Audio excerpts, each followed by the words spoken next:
So what I'm going to do is to present the European Group of Ethics statement, which was delivered to the Council of Commissioners and the President on the 22nd of November. And we also presented it in the Parliament the same day. I start with some background, at least which an experience I had. You remember that President Joe Biden said, "We will follow the science." And I thought, that is just splendid.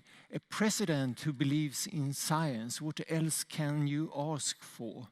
And but that's not true, really, because sometimes we don't have science. It doesn't exist. We are waiting for it, hoping for it, but it doesn't appear. Sometimes we have science pointing in different directions and with a trembling hand. And one who has experienced this more than any of us in this group is Anders Tegnell, who early on, during the pandemic and the crisis in Sweden, sometimes said, we don't have the evidence. We don't know, I don't remember if you said that, but we don't know what we should do, what recommendations to take, and people thought this was crazy. But that was, of course, the rational thing to do in that situation when we don't have science. But science is not enough, and this is the point. Joe Biden shouldn't have stopped when he said that he wanted to trust science. He should have said, and we should also base our decisions on the values that we believe in. And he didn't do that. Because science and values are two sides of a coin which cannot be separated.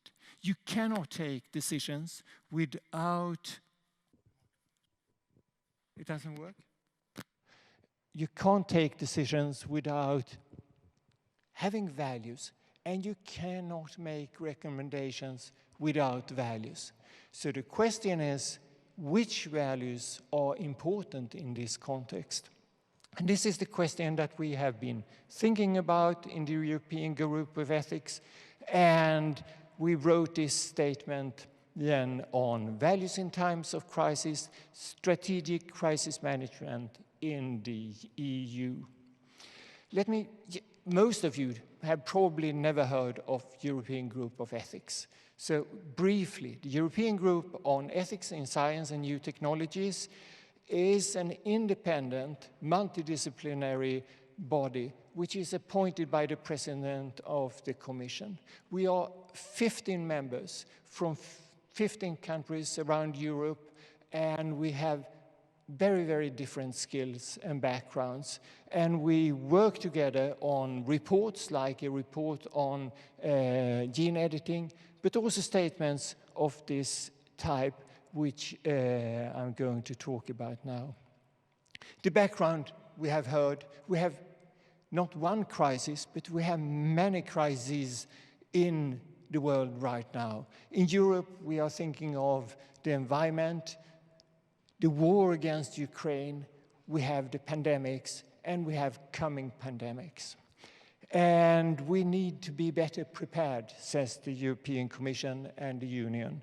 And this is part of this work.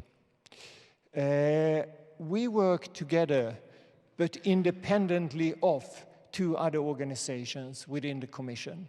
One was the Science Advice for Policy by European Academies, and the other group was the Chief Scientific Advisors. What the Science SAPEA did was they did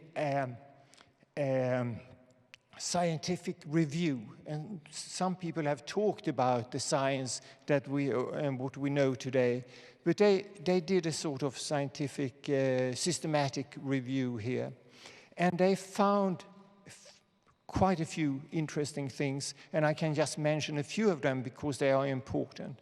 We need to plan and be prepared for crisis. And the interesting thing here is that we say and some people have said it already, oh, we didn't expect that, but we can expect it. There will be new pandemics coming. They are waiting around the corner, and we can prepare ourselves. So we need preparedness. Another thing they found was that crises are becoming more and more frequent, increasingly frequent. They become more and more complex. They move across borders, and there are synergistic effects that are difficult to say how risky they are, and it's in general very difficult to say, estimate risks and other things during a pandemic. And some of the scientists says that we have lived in a time, short period, where crises have been very rare, and we thought that we will manage them and get on. But the new normal will be that we live in a time where there are many crises at the same time, and they will influence society in many, many different ways, from how our financial systems, economics, and other things, health, etc. Then we worked also, there was a report by the chief scientific advisors. I don't have time to mention it, but I just want you to know, and you can look it up on the internet. And then we have our statement on values in a time of crisis. Values can be used, or are often used, and we forget about it, to frame problems. So it's also important which values we think are important, because they make us frame the world we are living in. So depending on which values you are sort of standing on, a crisis can be thought of as a crisis or something else. You can say the crises are something that you have caused and you should take care of it, or you can say this crisis is something that is so important that we should all try to do something.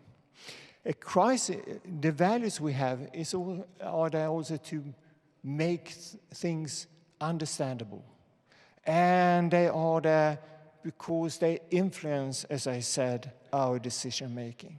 So we were hunting for the most important value here, and we came to the conclusion that solidarity should be the guiding principle, and solidarity is the most important value that we have, and that will be the guiding should be the guiding principles for us in the future when we deal with a crisis. Because doing that, we will make better, more sustainable decisions is one. It will help us prioritize in healthcare. And it will strengthen the resilience we need to have. So solidarity is the value that we sort of think should be present in all guides in the future when it comes to crisis management. And we think that, or we argue that, we should support solidaristic institutions in the member states, across Europe, within the different member states, and also on a global, international level. Another thing we say in this statement is, that's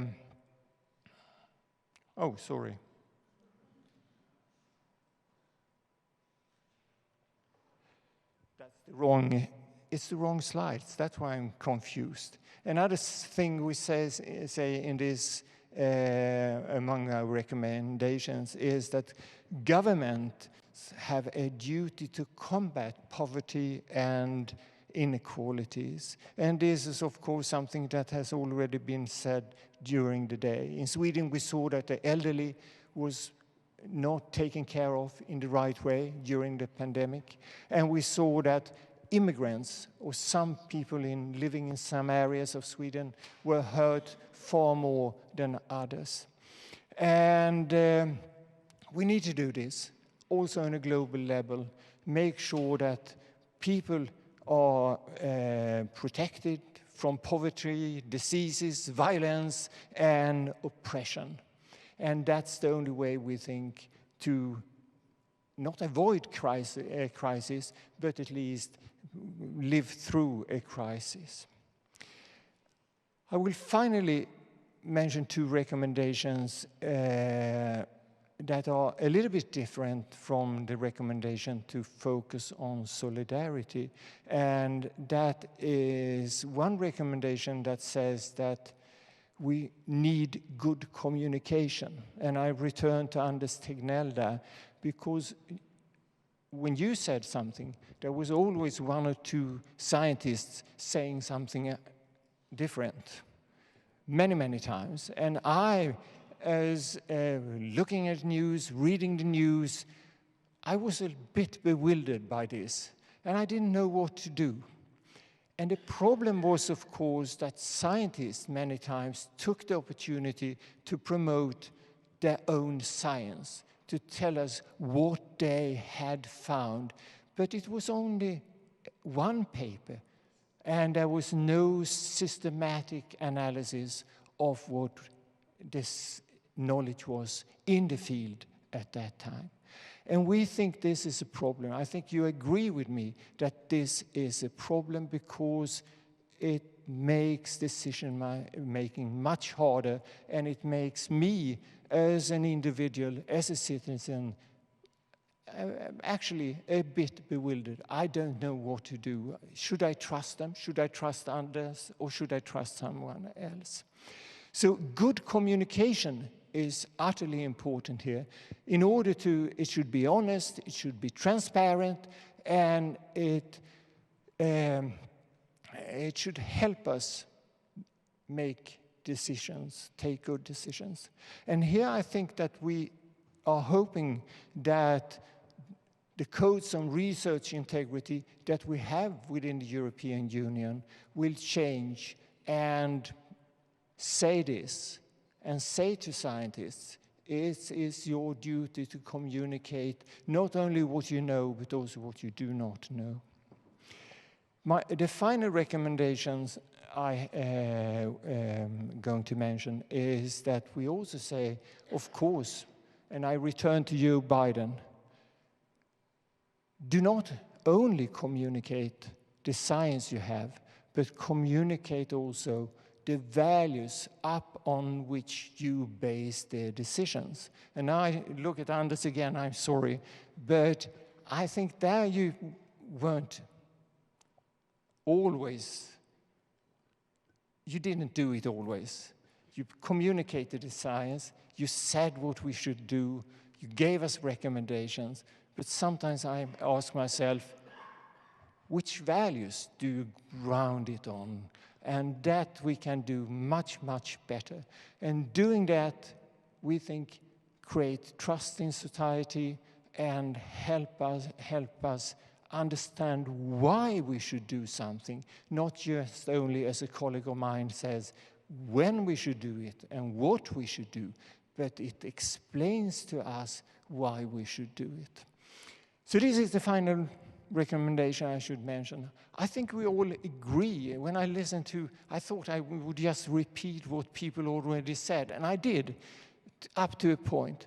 But I think there are lessons to be learned, and one is that we should pull our act together. There are too many guidelines out there, and we should maybe pull our act together. And other thing, listening to you this morning, is that values are important. But we tend to say that, oh, we have science and then we have values. You have to listen to the ethicists here. The point is that there is no science without values. Science and values are so intimately connected that you can't deal with one thing and not the other thing. And the most important value when it comes to crisis is solidarity, that we don't leave people behind, because if there are inequities, it's so much more difficult to handle a crisis than if we are prepared and make sure that we have a solidaristic system. Thank you.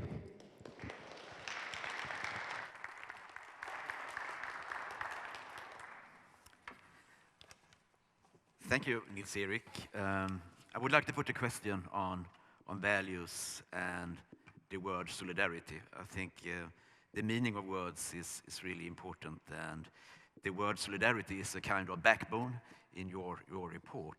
And I think it would be interesting if you can elaborate a little bit on that. How do you see, how can the member states in the European Union go from, once again, words to deeds and make solidarity operational? And have you seen that there is a different interpretation of the word solidarity among member states? That might also be a challenge. I think that's a big challenge, and I think you are pointing at something which, I think you are pointing at something which we touch upon in the statement, and that is, we are saying that we don't mean solidarity in a tokenistic way. And there are, again, when I look at the news, read the papers, there are many people doing things which counts. They are very solidaristic and on an individual level, but also on a national level.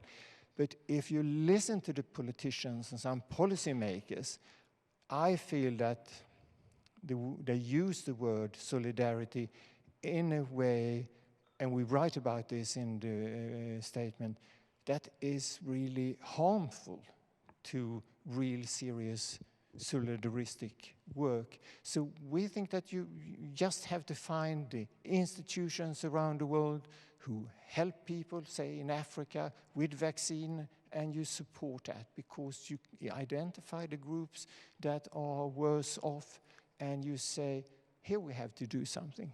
And it's interesting in Sweden why we early on saw that the elderly was a group that was really hurt. And it took quite a long time before we did it. I don't know if we've done the right things today. And we saw that the people living in some areas in Sweden, more people got sick, more people died in that area. We didn't react very quickly. So we have to sort of support organizations, agencies doing that type of work. That's the only thing. But you are right, there will be different ideas about what it means, but that is what they will handle in the Council of Europe.